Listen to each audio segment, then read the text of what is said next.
সুপ্রিয় শিক্ষার্থীবৃন্দ, আসসালামু আলাইকুম। আশা করি তোমরা সবাই ভালো আছো। আজকের ফিজিক্স অনলাইন ক্লাসে তোমাদের স্বাগত জানাচ্ছি। আমি Emran Hossain, lecturer, physics department, Narsingdi government college, Narsingdi. আজকে আমি তোমাদের ভেক্টর চ্যাপ্টারের একটি অঙ্ক করাবো এবং আশা করি এই অঙ্ক করার পর এই রিলেটেড যত অঙ্ক আছে তোমরা করতে পারবে। তাই আজকের ক্লাসটি খুব মনোযোগ সহকারে তোমরা করো এবং খাতাগুলো অবশ্যই সামনে রাখো এবং তোমরা শাহজাহান তপনের যে বইটা আছে এই বইটাও সামনে রাখো। প্রথমে দেখো, আমি আজকে তোমাদের একটা সৃজনশীল করাবো। চিত্রে প্রবাহমান নদীর প্রস্থ 1.5 কিলোমিটার এবং স্রোতের বেগ 4 কিলোমিটার পার আওয়ার। রহমত মাঝি এবি বরাবর নৌকা চালনা করে এসি বরাবর উপরে পৌঁছাবে। এবি বরাবর, একটু খেয়াল করো, রহমত মাঝি এবি বরাবর নৌকা চালনা করে এসি বরাবর উপরে পৌঁছাবে। নৌকার বেগ 3 কিলোমিটার পার আওয়ার। এটা ঢাকা বোর্ড 2015 এবং তোমাদের শাহজাহান তপন স্যারের বইয়ে 2.22 গাণিতিক উদাহরণে আছে, তোমরা বই থেকে দেখে নাও। আচ্ছা দেখো, আবার বলতেছি, এই যে আমরা দেখতেছি চিত্র, এখানে নদী, এটা একটা নদী, ঠিক আছে। নদীর প্রস্থ 1.5 কিলোমিটার এবং সে কি করছে, এবি বরাবর রওনা দিছে, দিয়ে এসি বরাবর পৌঁছালো। এইখানে স্রোতের বেগ দেওয়া আছে 4 কিলোমিটার পার আওয়ার এবং নৌকার বেগ দেওয়া আছে 3 কিলোমিটার পার আওয়ার, ঠিক আছে। আমাদের বের করতে হবে এসি বরাবর নৌকার অতিক্রান্ত দূরত্ব কত, অর্থাৎ এসি দূরত্বটা বের করতে হবে এবং বের করতে হবে এডি বরাবর নৌকা চালিয়ে রহমত মাঝি কি বি বিন্দুতে পৌঁছাতে পারবেন। সে যদি এডি বরাবর রওনা দেয় তাহলে কি বি বিন্দুতে পৌঁছাতে পারবে কিনা। আচ্ছা, এই ধরনের যত নদীর স্রোতের বেগ, নৌকার বেগ, এই টাইপের অঙ্ক আছে, এগুলোর জন্য কয়েকটা পয়েন্ট তোমরা লিখে রাখো পয়েন্ট আকারে। এগুলো আগে বুঝবে, বুঝে মুখস্থ করবে, তারপর যদি অঙ্ক করো আশা করি ইনশাআল্লাহ যে কোনো অঙ্ক তোমরা পারবে। আচ্ছা, 1 নম্বর পয়েন্টে এগুলো খাতায় অবশ্যই লিখতে হবে তোমাদের। স্রোতের বেগ, সাধারণত আমরা স্রোতের বেগকে পি ধরব, ঠিক আছে। স্রোতের বেগকে পি ধরব। নৌকার বেগ, নৌকার বেগকে আমরা কিউ ধরব।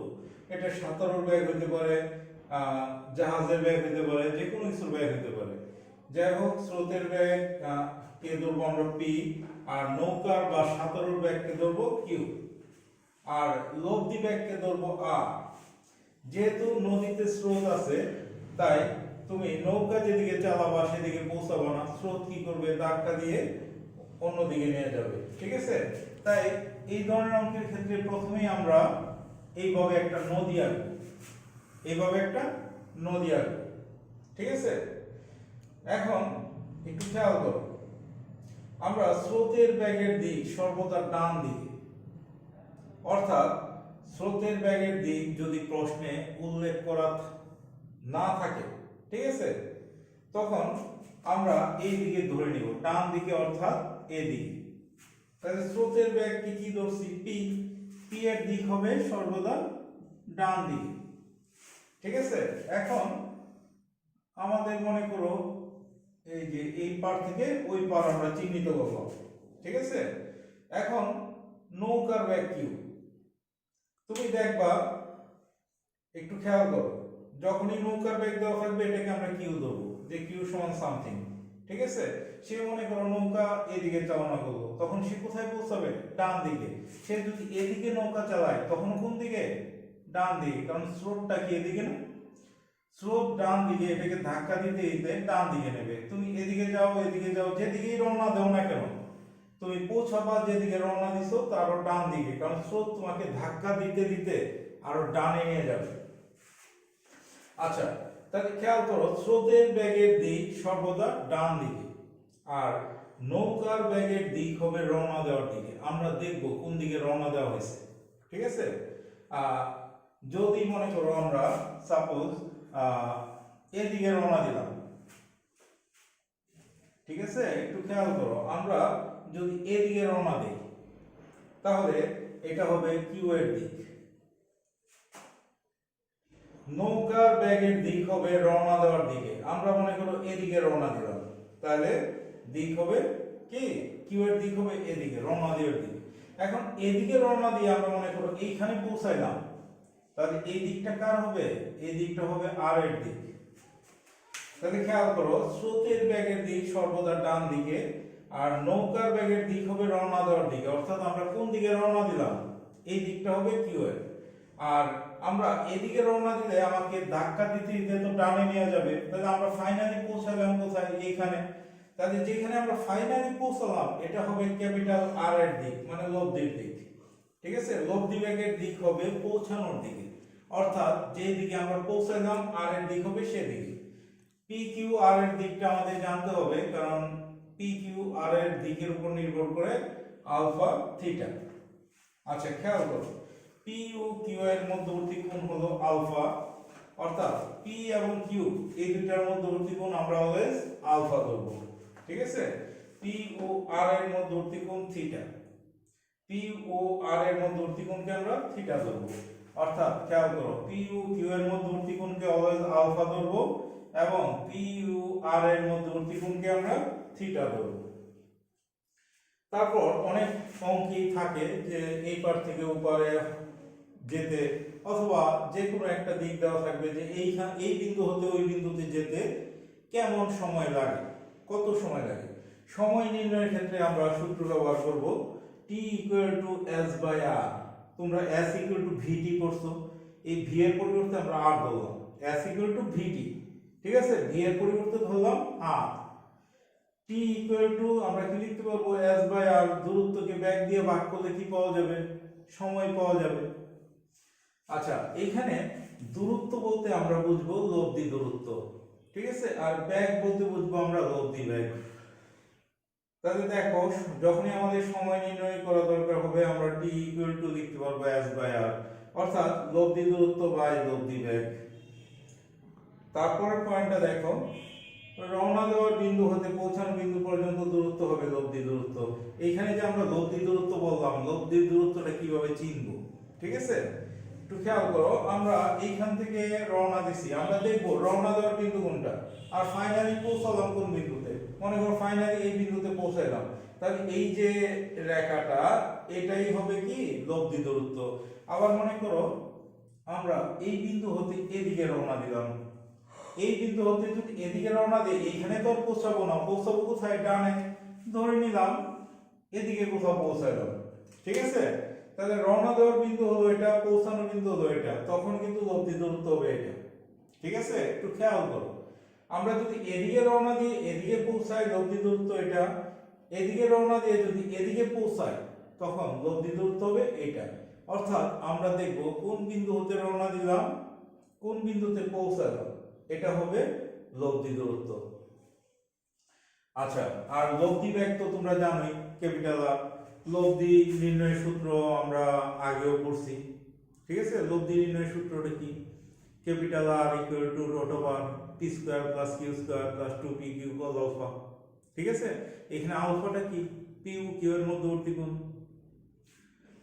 আচ্ছা এই সূত্রটা আমাদের লাগবে যে আর = লব্ধির মান নির্ণয়ের সূত্র, আর √p² + q² + 2pq cos alpha.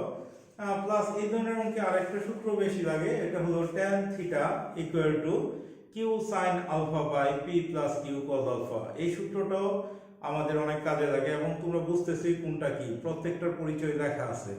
তাহলে tan θ = q sin alpha by p + q cos alpha, এই সূত্রটাও তোমরা দেখে নিবা। আচ্ছা তাহলে পয়েন্টগুলো তোমরা একটু খাতায় নোট করে নাও, আবারও দেখো। স্রোতের ব্যাগ দেওয়া মানে আমরা পি ধরবো। যদি এমন হয় যে প্রশ্নে উল্লেখ আছে, ঠিক আছে, ধরো এদিকে দেওয়া আছে ইউ, যে স্রোতের ব্যাগ ইউ, সেই ক্ষেত্রে কি করবা, সেই ক্ষেত্রে তুমি ইউ ধরেও করতে পারো।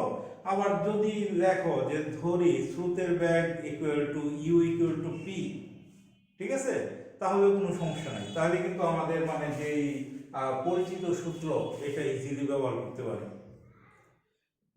যারা একটু দুর্বল স্টুডেন্ট তাদের জন্য এটা সহজ হয়।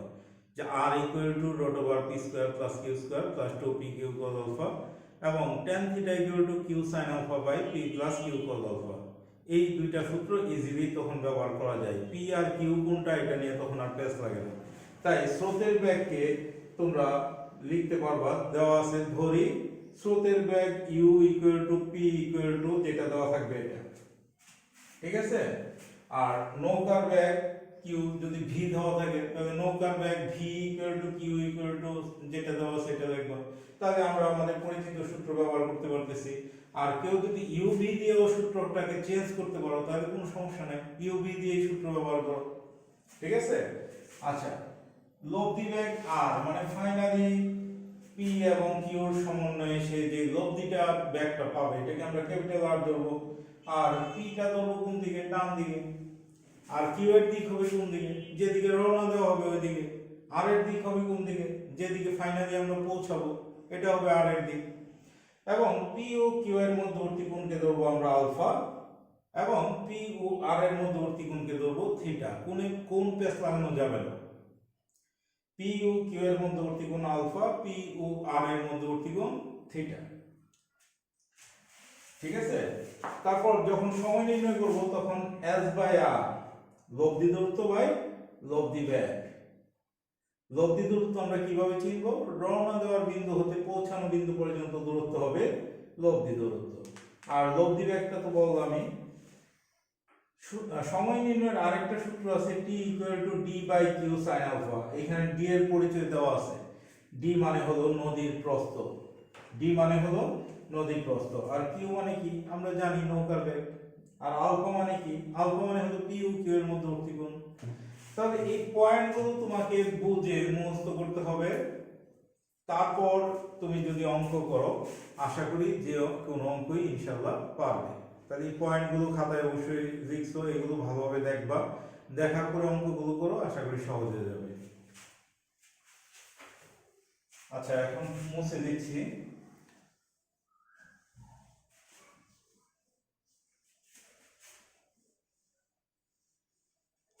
আচ্ছা, এখন আমরা দেখি অঙ্কটা কিভাবে করা যায়। আমরা প্রথমে ক, তোমাদের বইয়ে যেভাবে ধরা হয়েছে আমি ওইভাবে ধরলাম ক খ। এইগুলো আসলে প্রশ্নে গ আর ঘ হিসেবে ছিল। আচ্ছা, ক ধরেই করি। প্রথমে ক, আমরা দেখি কি কি দেওয়া আছে। আমাদের বের করতে হবে এসি বরাবর নৌকার অতিক্রান্ত দূরত্ব নির্ণয় করো।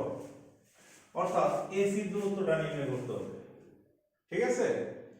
তাহলে এসি দূরত্ব যদি নির্ণয় করা লাগে, এটা কি 30 ডিগ্রি দেওয়া না, এটাও কি হবে 30 ডিগ্রি হবে, বিপরীত কোণ, ঠিক আছে। তাহলে আমাদের একটা বাহুর মান দেওয়া আছে এবি, এটা একটা সমকোণী ত্রিভুজ হয়ে গেল না এবিসি। সমকোণী ত্রিভুজের এবির দৈর্ঘ্যটা আমরা জানি 1.5 কিলোমিটার এবং একটা কোণ জানি 30 ডিগ্রি এবং এসিটা আমাদের বের করতে হবে। তাহলে একটু খেয়াল করো, এটা যদি কোণ হয় লম্ব কি হবে, কোণের বিপরীত বাহু লম্ব, এবি লম্ব, এসিটা কি অতিভুজ। তাহলে লম্বের মান দেওয়া আছে, একটা কোণ দেওয়া আছে, অতিভুজ আমাদের বের করতে হবে। লম্ব আর অতিভুজ কিসের মধ্যে আছে, সাইনের মধ্যে। তাহলে আমরা জানি সাইন থিটা ইকুয়াল টু লম্ব বাই অতিভুজ। তাহলে আমরা প্রথমে লিখব যে দেওয়া আছে কি কি, ঠিক আছে, যদিও এটা লাগে না। সাইন থিটা ইকুয়াল টু লম্ব বাই অতিভুজ। লম্ব কত এবি বাই অতিভুজ কত এসি, বা আমরা এসি বের করব। AC equal to AB by sine theta. এবির মান কত 1.5 কিলোমিটার আর সাইন থিটার মান কত সাইন 30 ডিগ্রি। আমরা জানি সাইন 30 ডিগ্রির মান কত হাফ। তাহলে 1.5 বাই হাফ। এটাকে যদি আমরা হাফটাকে উপরে তুলে দেই তাহলে উল্টে যাবে, উল্টে 2টা উপরে চলে যাবে। তাহলে 1.5 কে 2 দিয়ে গুণ করলে হবে 3। এটা যেহেতু কিলোমিটারে ছিল আনসারটা হবে কি কিলোমিটার। অর্থাৎ এসি দূরত্বটা হবে 3 কিলোমিটার। ঠিক আছে, তাহলে দেখো খুবই সহজ অঙ্ক। এসিটা হবে 3 কিলোমিটার, তাহলে ক কিন্তু আমাদের হয়ে গেল। আচ্ছা, তারপরে ঠিক খতে এখন আমাদের পয়েন্টগুলো কাজে লাগবে। এটি বরাবর নৌকা চালিয়ে রহমত মাঝি কি বি বিন্দুতে পৌঁছাতে পারবেন? সে রওনা দিছে এই বরাবর, এডি বরাবর। তাহলে একটু খেয়াল করো, আমরা সবসময় কি বললাম, ডান দিকে কার দিক ধরবো? পি এর দিক। ঠিক আছে, এবং রওনা দেওয়ার দিকটা কার হবে? কিউ। যেহেতু এডি বরাবর রওনা দিছে, তাই কিউ এর দিক হলো এদিকে। আর আমরা জানি পি ও কিউ এর মধ্যবর্তী কোণ হলো আলফা।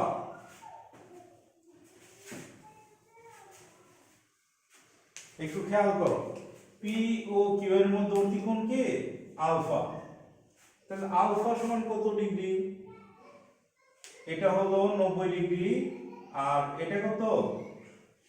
90 থেকে 30 কি বিয়োগ যাবে না, অথবা এই টোটালটা কত? টোটালটা হলো 180 ডিগ্রি। 180 থেকে এই 30 বিয়োগ দিয়ে দাও, কারণ আমাদের তো দরকার 30 বাদ দিয়ে বাকিটা। পি ও কিউ এর মধ্যবর্তী কোণ, তাহলে 180 minus 30 degree equal to 150 degree. ঠিক আছে, alpha equal to 180 degree minus 30 degree equal to 150 degree. এখন একটু খেয়াল করো, স্রোতের বেগ 4 কিলোমিটার পার আওয়ার। স্রোতের বেগকে আমরা কি ধরবো? পি ধরবো। তাহলে 4 কিলোমিটার পার আওয়ার।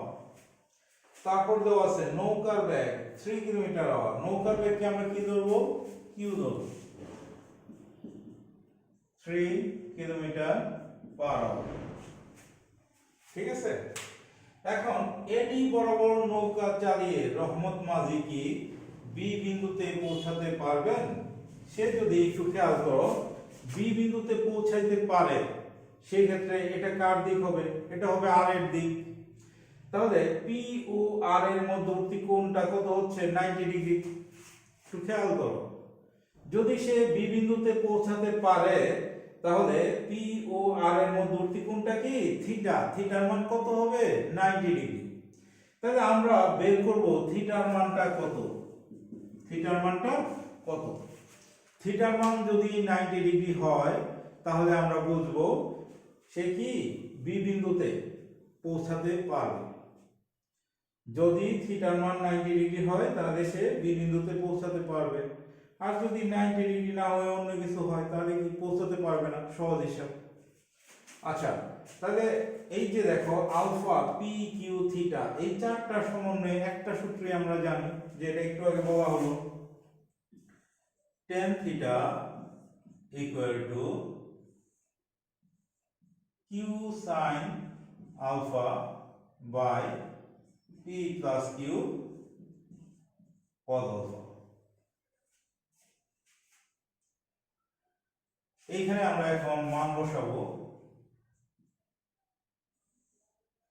কিউর মান 3, আলফার মান 150 ডিগ্রি, পি এর মানটা কত? 4 প্লাস কিউর মান 3 cos 150 ডিগ্রি। একটু দেখো, কিউর মান আমরা 3 বসাইলাম, আলফার মান 150 বসাইলাম, পি এর মান 4 বসাইলাম, কিউর মান 3 বসাইলাম, আলফার মান 150 ডিগ্রি বসাইলাম। ঠিক আছে,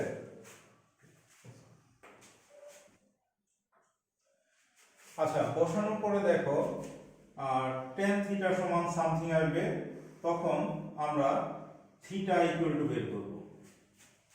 থিটা ইকুয়াল টু যদি বসাই 46.94 পায়ের কাছাকাছি কিছু একটা আসবে।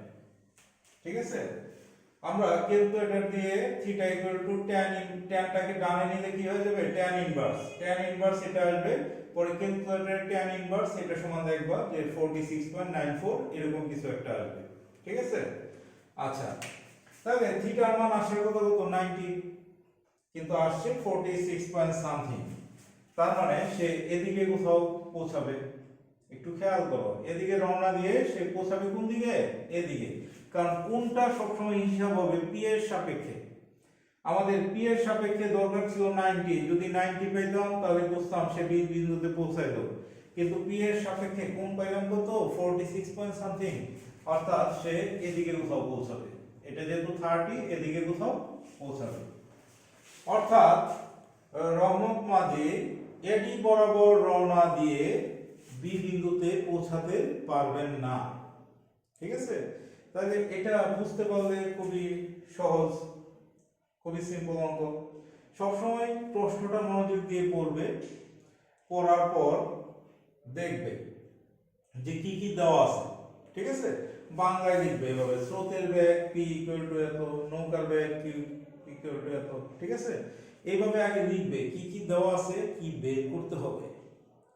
ঠিক আছে, যখন এটা দেখবা তখনই দেখবা যে মাথায় সূত্র চলে আসবে যে আমাদের কি বের করতে হবে, কিভাবে কোন সূত্র প্রয়োগ করে কিভাবে করতে হবে। ঠিক আছে, আচ্ছা তাহলে আমরা আরেকটা অঙ্ক করি এই রিলেটেড। এটা মুছে দেই।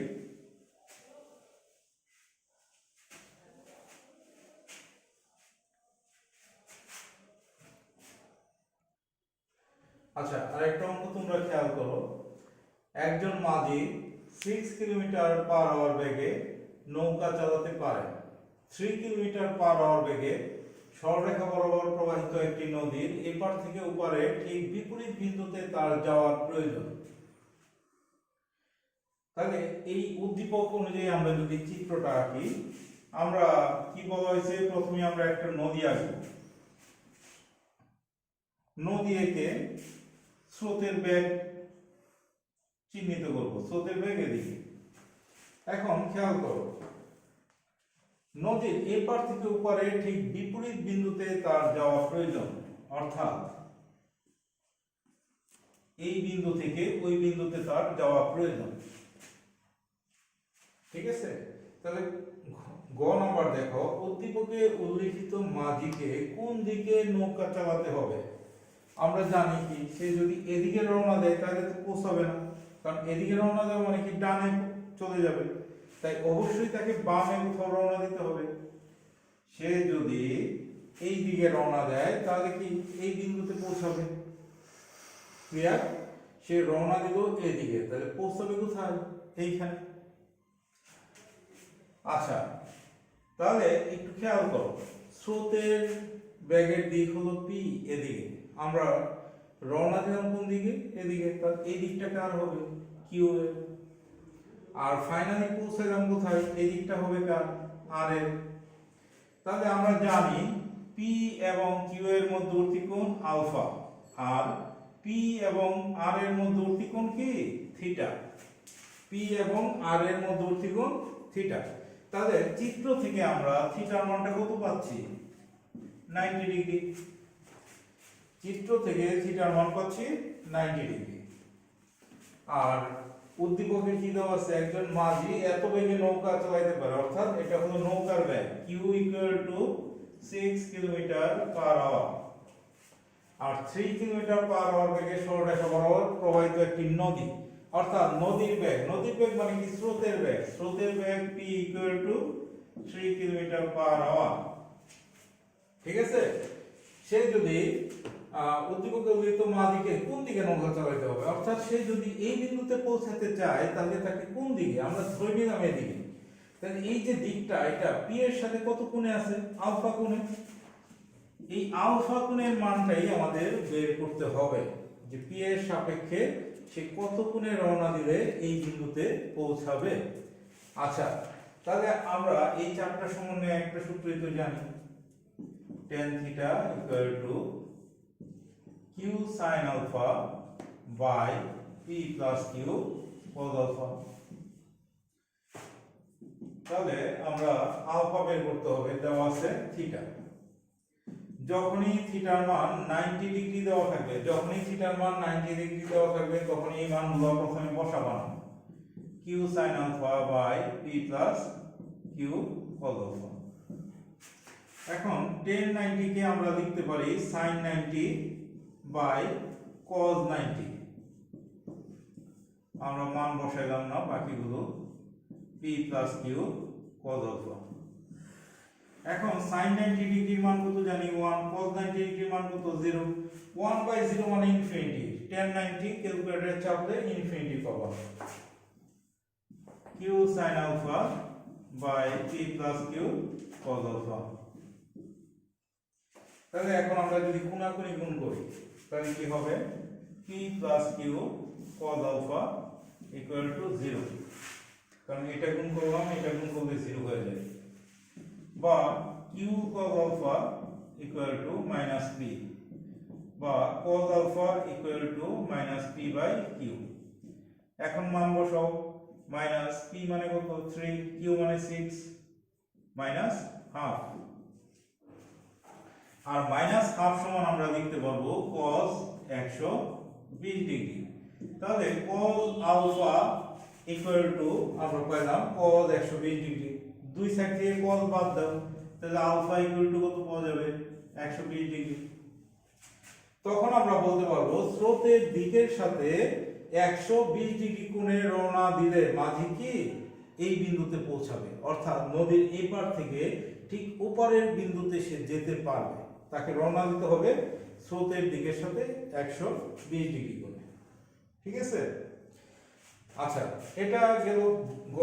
তারপর দেখো ঘ, মাঝি সোজা নৌকা চালালে কোন দিকে পৌঁছাবে, এটা মুছে দিচ্ছি।